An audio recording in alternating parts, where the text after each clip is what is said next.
señor presidente de la Asamblea, este es mi último discurso como presidente aquí, ya es el cuarto. En el primero anuncié a la Asamblea que era muy posible que estallara un conflicto al lado de Ucrania en Palestina. Pedí que se hiciera una conferencia de paz. Los que no tenemos bombas ni grandes presupuestos no somos escuchados aquí, pero 4 años después, ya hoy, lo dantesco de la situación de Palestina no me llevó a pensar que lo mismo o casi lo mismo podría ocurrir en el Caribe colombiano cuando tiran misiles a personas jóvenes desarmadas en el mar. Y entonces ahora estamos ante una situación diferente, quizás más global. La barbarie hoy es del planeta, hoy cae sobre la humanidad entera. Los misiles sobre 17 jóvenes desarmados en las aguas del Mar Caribe, quizás algunos colombianos, la persecución, aprisionamiento y encadenamiento y expulsión de millones de migrantes, los misiles que caen sobre las 70.000 personas en Gaza y los matan, la falta de acción sobre la crisis climática, cuyas palabras se borran por orden de Trump, están ligados y obedecen a la misma causa. La migración es una excusa para que una sociedad rica, blanca y racista se crea la raza superior y no mire que sus dirigentes la llevan con toda la humanidad al abismo de su propia extinción. Dicen que los misiles en el Caribe eran para detener las drogas. Mentira, dicha aquí, en este mismo sitio. En el año 2023 y 2024 fueron los años donde más cocaína se incautó y más de 700 capos del narcotráfico fueron extraditados a Estados Unidos y Europa. Los extradité yo y la cocaína la incautó mi gobierno y no tiramos un solo misil ni asesinamos ningún joven. Los años donde probé que es más eficaz sustituir voluntariamente con los cultivos de hoja de coca que erradicarla forzadamente con glifosato y fuerza sobre los campesinos pobres de Colombia.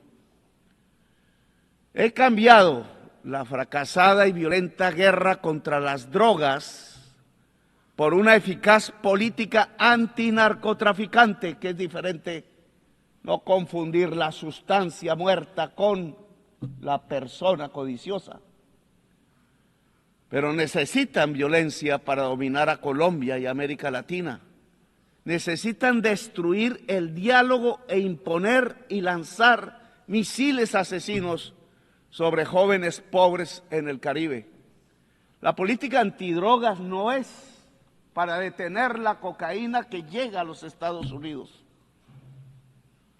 La política antidrogas es para dominar los pueblos del sur en general. No mira la droga, mira el poder y la dominación.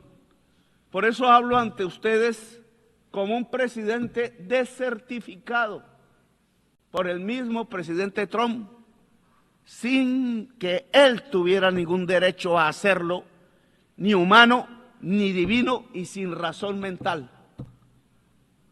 Quieren violentar y forzar a decenas de miles de campesinos desde el gobierno de Estados Unidos, que está influenciado por políticos de poder colombianos mafiosos. A centenares de miles de campesinos colombianos los han masacrado como masacran a los niños en Gaza. Las masacres fueron hechas en Colombia por políticos que eran senadores, presidentes, ministros ligados y sobornados por la mafia colombiana del narcotráfico, aliados al mismo tiempo a la extrema derecha de la Florida en Estados Unidos y ahora aliados al gobierno de Trump, aliados desde hace décadas a los capos del narcotráfico de la cocaína en Colombia, verdaderos esquifos, como dicen los italianos. Aliados a esquifos, hacen la política antidrogas desde Washington, Estados Unidos. No sé si Trump sepa que su política exterior hacia Colombia, Venezuela y el Caribe es asesorada por colombianos que son aliados políticos de la mafia de la cocaína. Yo mismo denuncié con nombre propio a estos políticos del paramilitarismo narcotraficante, con nombre propio por una década en el Congreso de la República siendo senador, y me quisieron matar muchas veces por ello, y quisieran que no fuera presidente y me callara y me silenciara, y ahora quieren que no continúe un nuevo gobierno progresista, y por eso me desertifican casi que personalmente y calumnian a Colombia. En Colombia se ha incautado la más alta cantidad de cocaína de toda la historia del mundo y lo hizo este gobierno y me desertifican. En Colombia hemos logrado detener el crecimiento de la tasa de crecimiento de los cultivos de hoja de coca, que venía de 43% anual en el gobierno de Duque y lo he bajado en este año a 3%, y no desertificaron a Duque, que tenía un financiador narcotraficante en su campaña, y sí a Petro, porque dice cosas y verdades. Luego, la política antidrogas no es para la salud pública de la sociedad, sino para la política del poder. No quieren que se haga luz en la América Latina y llegue de nuevo la hora de los pueblos. Los jóvenes asesinados con misiles en el Caribe no eran del Tren de Aragua, que nadie quizás conozca aquí su nombre, ni de Hamas. Eran caribeños, posiblemente colombianos, y si fueron colombianos, con el perdón de quienes dominan las Naciones Unidas, debe abrirse proceso penal contra esos funcionarios que son de los Estados Unidos. Así se incluye el funcionario mayor que dio la orden, el presidente Trump, que permitió los disparos de los misiles contra los jóvenes que simplemente querían escapar de la pobreza. Jóvenes en una lancha, si tuvieran un cargamento ilícito, no eran narcotraficantes, eran simples jóvenes pobres de la América Latina que no tienen otra opción. Los narcotraficantes viven en otra parte y no es en la América Latina. Trump lanza misiles sobre lanchas desarmadas de migrantes y los acusa de narcotraficantes y terroristas sin ellos tener una sola arma para defenderse, cuando los narcotraficantes viven en Nueva York, aquí mismo, a unas cuantas cuadras, y en Miami, y hacen acuerdos con la DEA, donde les permiten traficar en África, en Europa, Rusia o China, pero no en los Estados Unidos, país que detiene el crecimiento del consumo de cocaína sin rebajarlo, solo porque sus enfermos drogadictos pasaron, y son enfermos, pasaron a consumir la droga mortal de la contracultura de la humanidad en tiempos de la extinción por la crisis climática, el fentanilo. Este fentanilo se produce en el aparato industrial de los Estados Unidos, aquí, cerca de aquí, y aquí están los consumidores. Es un autoconsumo estadounidense que deriva lo peor de lo que se ha podido entender de drogas en la historia de la humanidad desde que supimos del vino, del alcohol o de la cerveza. adictos al fentanilo y a la gasolina, venenos totales de la vida en el mundo. Peor la gasolina que el fentanilo. Solo los pueblos negros de aquí, ancestrales de aquí, de más de 20,000 años de antigüedad, las juventudes, las mujeres que no quieren ver morir en masa a sus hijos, blancas, negras, de todos los colores, que aún piensan, gentes que aún piensan, no duermen bajo el fentanilo o bajo la televisión mentirosa, y que pueden detener la tiranía dentro de Estados Unidos mismo y en el mundo. Los ciudadanos que salen a las calles en California, en Nueva York, en Filadelfia, donde se tocó la campana de la libertad, a pesar de los ejércitos que manda Trump contra su propio pueblo para amedrentarlo, a los estados de las ciudadanías libres, en los mismos estados que dejan de estar unidos hoy ante la tiranía. De mal en peor, el presidente de los Estados Unidos no ve que han caído asesinados 1 millón de latinoamericanos entre sí mismos, el mayor porcentaje de ellos compuesto por colombianos, y otro 1 millón morirá de norteamericanos por el fentanilo en 10 años. La cocaína mataba por venenos que le mezclaban 3,000 personas al año en este país. Hoy el fentanilo mata 100,000, 33 veces más. ¿Mejoró Estados Unidos con 50 años de una política absurda? ¿O empeoró y está conduciendo a su sociedad a la muerte dantesca de la droga que mata el cerebro y el pulmón? En esa mortandad de la humanidad, Trump no solo deja que caigan misiles contra los jóvenes en el Caribe, no solo encarcela y encadena migrantes, sino que permite que lancen misiles contra niños, jóvenes, mujeres y viejos en Gaza. Se hace cómplice del genocidio, porque es genocidio y hay que gritarlo una y otra vez. Este recinto es testigo mudo y cómplice de un genocidio en el mundo de hoy, cuando creíamos que era solo propiedad de Hitler. Trump no habla de democracia, no habla de crisis climática, no habla de vida, solo amenaza y mata y deja matar a decenas de miles. En cambio, en mi gobierno, en Colombia, no hemos aumentado la tasa de homicidio. Tenemos la tasa de desempleo más baja del siglo en el país. Tenemos la tasa de pobreza más baja del siglo en nuestras estadísticas. E impulsamos nuestra agricultura a 10% anual real y nuestra industria al 5% anual. Y llegaron turistas como nunca por millones a mirar nuestra enorme belleza, el país de la belleza y de la diversidad natural y humana y cultural.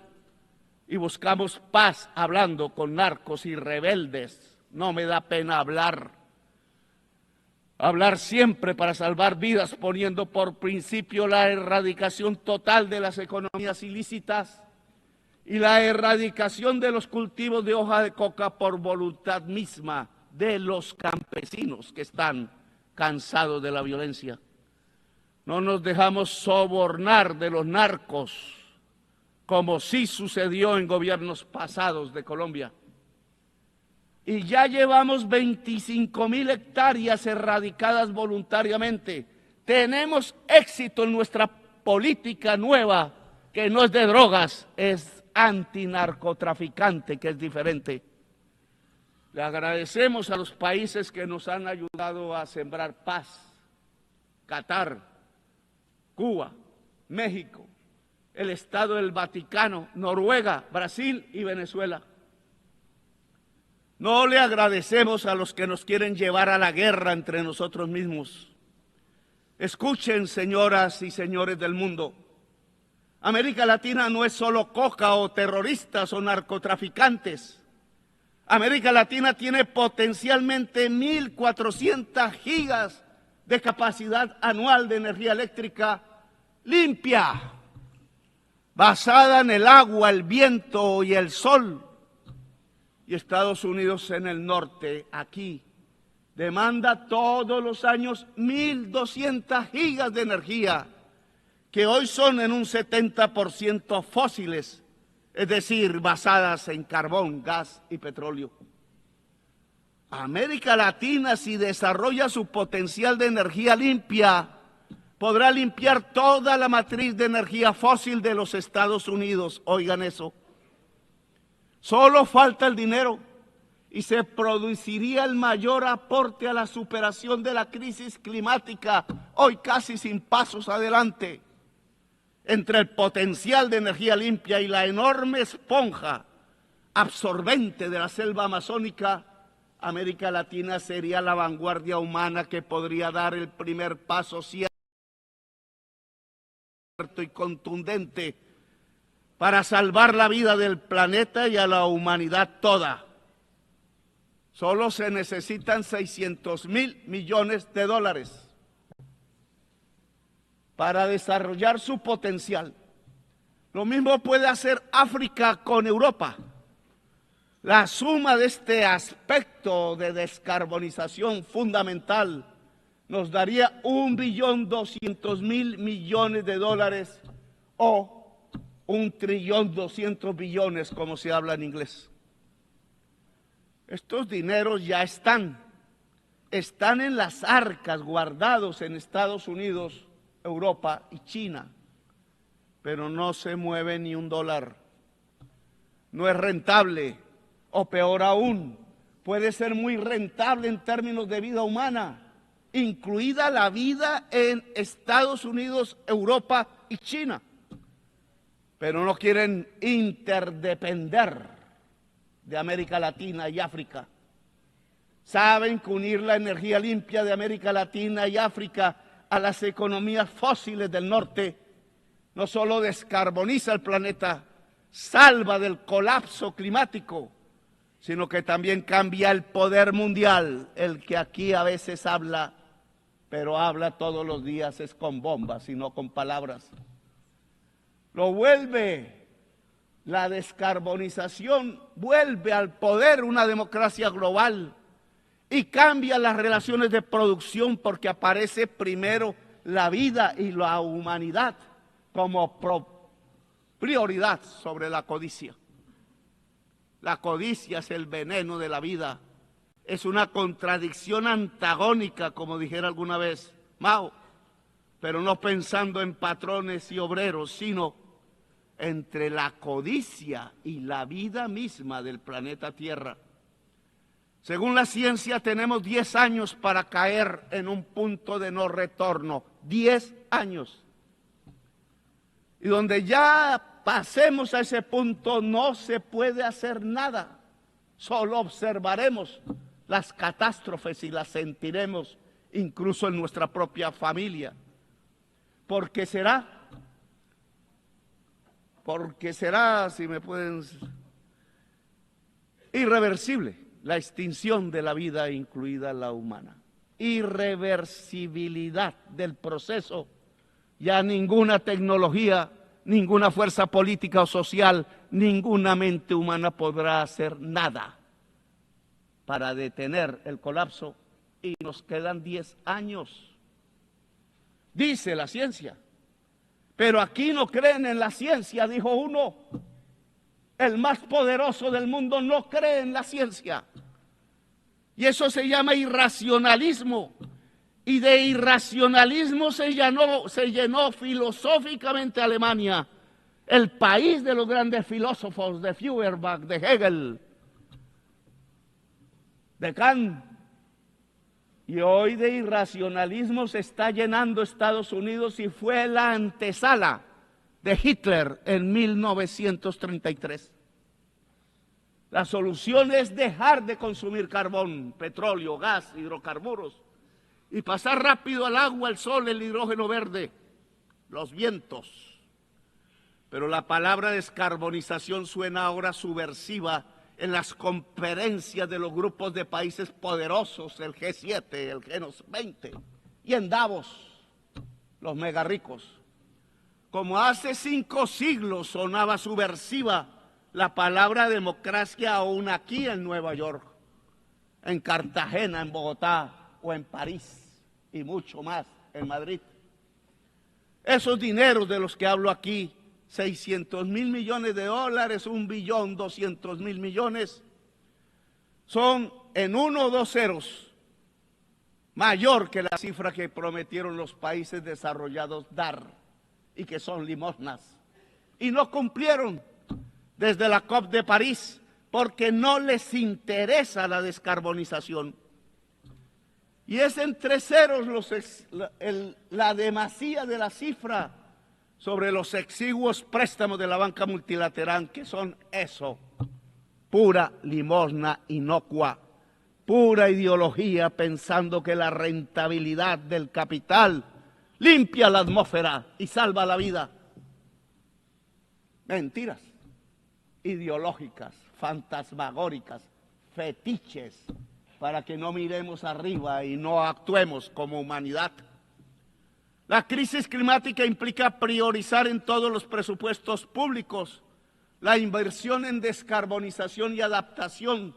Necesita por completo una política financiera mundial diferente y abolir la prima del riesgo de la deuda. ¿Quién dijo que son riesgosos los países que no son riesgosos? Los países que emitan más gases de efecto invernadero como este, el segundo o primero de la Tierra. Y que sí son riesgosos los países que absorbemos el CO2 y tenemos selvas y muchos agua y absorbemos en el sur el CO2 del norte. Porque el mercado dice lo contrario, si no es porque está equivocado y va camino al abismo de la vida.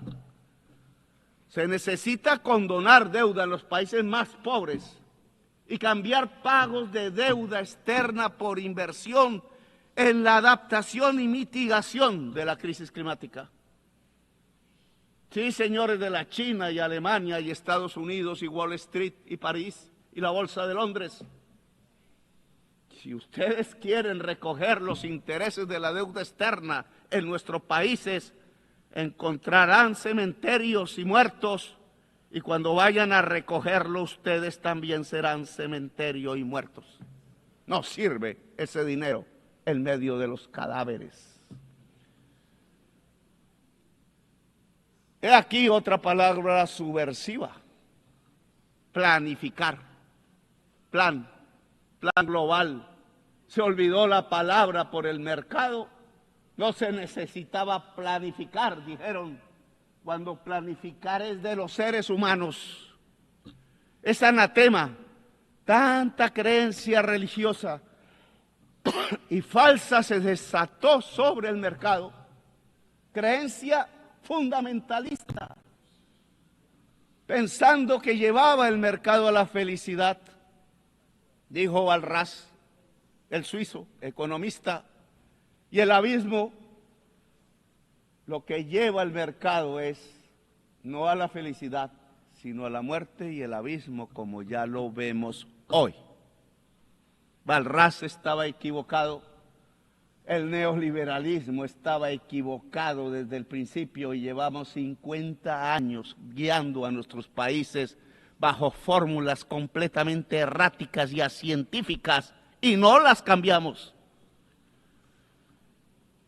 El plan debe ser vinculante a los estados nacionales, realizado en una democracia global, supervisado en su cumplimiento por el Consejo de Seguridad sin veto. Pues sepámoslo, el mercado no soluciona la crisis climática, sepámoslo de una vez, porque él mismo la produjo. Fue el capital, que es una relación humana desigual entre quien es el dueño de la máquina hambrienta de carbón y petróleo y el asalariado trabajador, hombre o mujer, que tiene que producir cada vez más cosas para que el patrón venda esas cosas hechas con la máquina del patrón que necesita cada vez más petróleo, lo que produjo la crisis climática, hacer más, vender más, ganar más, más y usar cada vez más entonces carbón, petróleo hasta nuestros días, pero no hasta la eternidad, porque ha llegado el petróleo y el carbón hasta su final, que quizás es el final del capital. Si no es del capital, será de la humanidad y de la vida entonces. El dueño del capital es un ser humano de poder y no es una cosa, no es un fetiche. Ese ser humano con su codicia, con su esclavitud total a la codicia, es el que buscará que aquí se apruebe, que se busque cada vez más petróleo, que en cada país se busque cada vez más petróleo, no importa el envenenamiento de la atmósfera con CO2, que es el envenenamiento de la vida toda del planeta.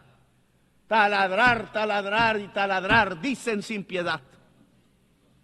Así que capital o vida, amigos y amigas, o codicia o vida, o barbarie o democracia local y global, o libertad o muerte, como decía Bolívar y enarbolaba esta su bandera roja, negra y también blanca. Libertad rojo, muerte negro, blanco paz posible. Es una revolución mundial de los pueblos lo que se necesita para superar positivamente la crisis climática y no dejarla llegar de crisis a colapso global. Es una revolución de los pueblos unidos, de las civilizaciones que tienen que dialogar más que los estados mismos. Es una revolución de la humanidad para seguir viva en el planeta y libre, quizás aliada a algunos gobiernos que quieran defender la vida. Hoy Naciones Unidas ve su crisis y la necesidad de su transformación. Aquí se reúnen estados-nación que ya no tienen poder, que por mucho que voten no se les hace caso, porque el Estado-nación ha llegado también a su decadencia y quizás final. Se inventó alguna vez hace unos siglos y ya no da más. Y ya no da más porque el mismo capital se volvió global, no estatal. El socialismo de Stalin debió de volverse global y no estatal, pero Stalin no tenía las entendederas para ello y creyó más en la tribu y condenó en Yalta una revolución mundial en España, en Italia, en Grecia y quizás hubiera sido América Latina y otros. La humanidad es el nuevo sujeto político que aparece, no el Estado-nación. Y por tanto, Naciones Unidas se tiene que volver y transformar en una humanidad unida, aunque diversa. Está apareciendo un nuevo sujeto político en la historia humana y es importante y me parece espectacular. Y es que superamos la idea del Estado-nación para convertirnos en humanidad. Pero esa humanidad, para que esté unida y sea única en la acción, tiene que tener democracia en todo el mundo. Tiene que tener diálogo permanente en medio de la diversidad.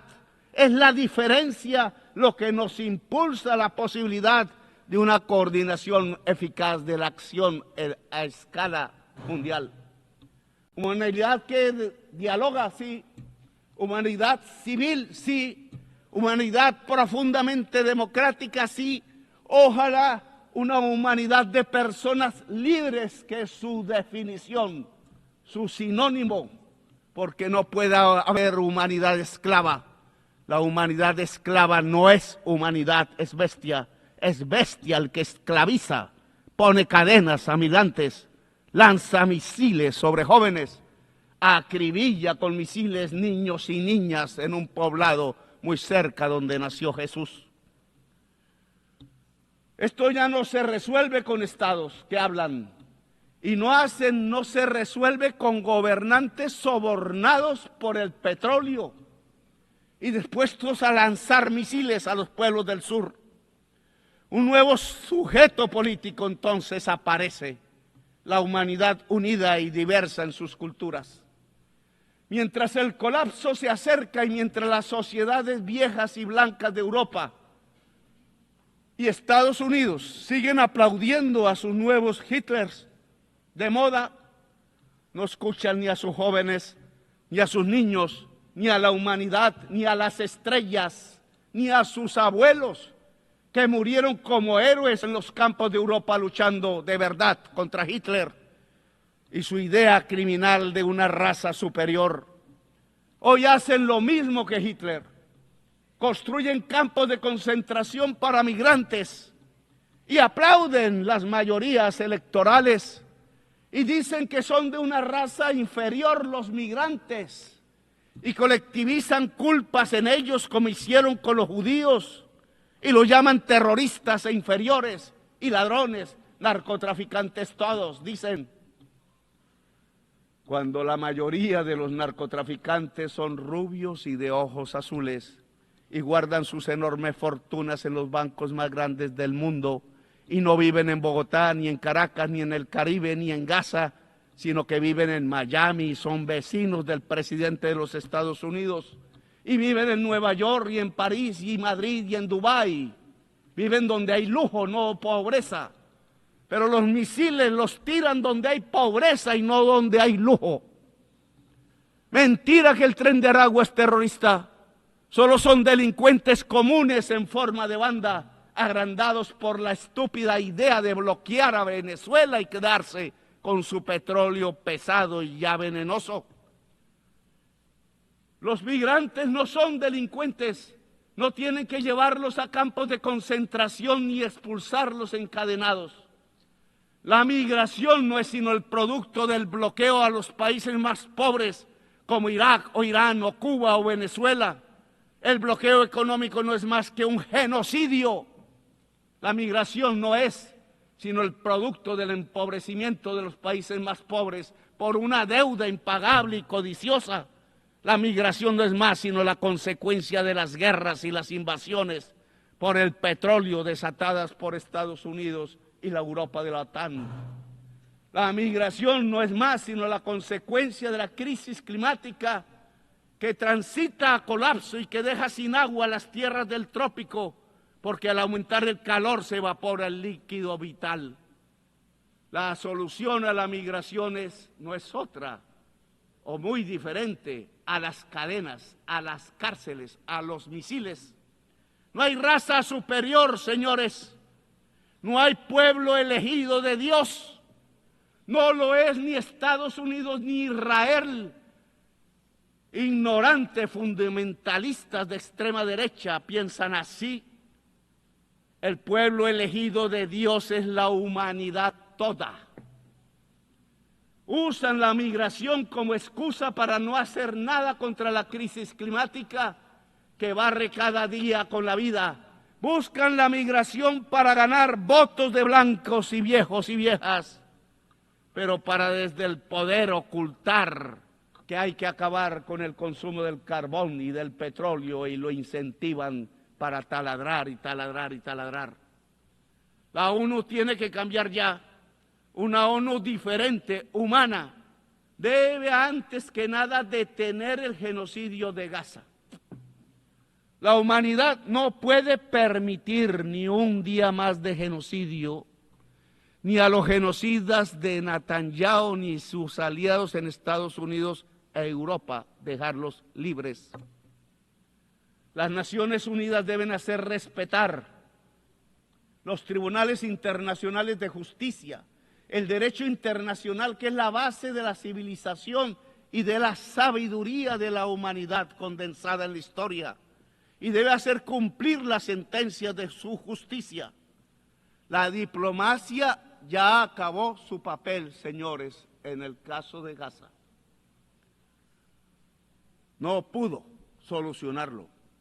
No es cierto, y me disculpa Macron, que podamos insistir y insistir en hablar y en hablar cuando cada segundo cae un misil y destroza los cuerpos de bebés inocentes, bebés niños y bebés niñas en el país árabe de Palestina. Cada día de mociones vetadas en el Consejo de Seguridad de la ONU, cada día que pasa son más los niños bombardeados, cada veto más bombas, cada veto más muertos. El que veta, que piensa, no es madre, no es padre, no está vivo, viene quizás de fuerzas oscuras, es un robot porque no tiene corazón para vetar. El genocidio debe parar con lo que sigue a la diplomacia. Es con una votación de la Asamblea de las Naciones Unidas, ¿sí? Y no con una votación del Consejo de Seguridad, que vetan. Es con una Uniting for Peace para Palestina, conformando una fuerza armada para defender la vida del pueblo palestino. Palabras y armas toca hoy. No son cascos azules, no entrenados y a veces indispuestos para lo que toca. Es un ejército poderoso de los países que no aceptan el genocidio. Por eso invito a las naciones del mundo y a sus pueblos sobre todo, como parte de la humanidad, a unir ejércitos y armas. Hay que liberar a Palestina. Invito a los ejércitos del Asia, de los pueblos eslavos que derrotaron con tanto heroísmo a Hitler, a los ejércitos latinoamericanos de Bolívar, de Garibaldi, que también tuvo uno en Italia, de Martí, de Artigas, de Santa Cruz. Ya sobran las palabras. Es la hora de la espada, de la libertad o muerte de Bolívar, porque no solo van a bombardear a Gaza, no solo al Caribe como ya lo hacen, sino a la humanidad que clama libertad, porque desde Washington y la OTAN matan la democracia y hacen renacer la tiranía y el totalitarismo a nivel global. Hay que levantar la bandera rojinegra de la libertad o muerte que alzó Bolívar, sin olvidar el color blanco, que levantó junto al rojinegro, color de la paz como esperanza para que haya esperanza de vida en la tierra y en el corazón de la humanidad. Los Estados Unidos ya no enseñan democracia, sino que la matan en sus migrantes y su codicia. Estados Unidos enseñan tiranía. La ONU debe empezar su cambio deteniendo el genocidio en Gaza con la efectividad de un ejército de la salvación del mundo, votado por la Asamblea de las Naciones Unidas y sin veto. Después de salvar Gaza pasaremos al plan para descarbonizar la economía del planeta, para que sea un hecho democráticamente construido a escala mundial y funde democracia global, y que el órgano que vigile su aplicación rápida sea el Consejo de Seguridad, pero sin vetos, y que sea vinculante sobre la OMC, el Banco Mundial, el FMI, el sistema financiero privado, por la gran capacidad que tiene el sistema financiero nacional y mundial de centralizar el capital. Es desde allí donde la humanidad puede regular el capital para subordinarlo a la vida y a la humanidad, un capital regulado y subordinado a la vida y a la gente.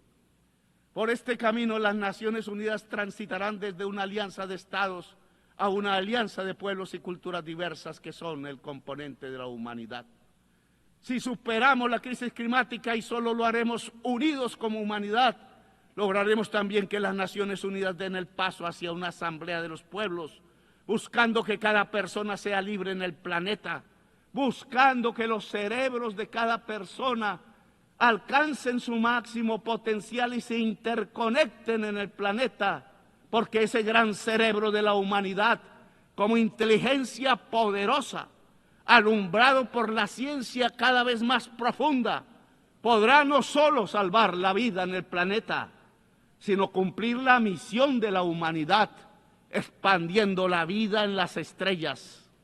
Una humanidad unida y libre puede mirar las estrellas y alcanzarlas, tal como los romanos legionarios pensaron algún día antiguo, allí cuando se inventaron las palabras en latín ad astra. Ad astra, hasta las estrellas, siempre es la hora de la libertad o la muerte, y es real la muerte en misiles, pero también es real la libertad en el corazón humano y su capacidad de unión, de rebelión y de existencia. Gracias, muy amables.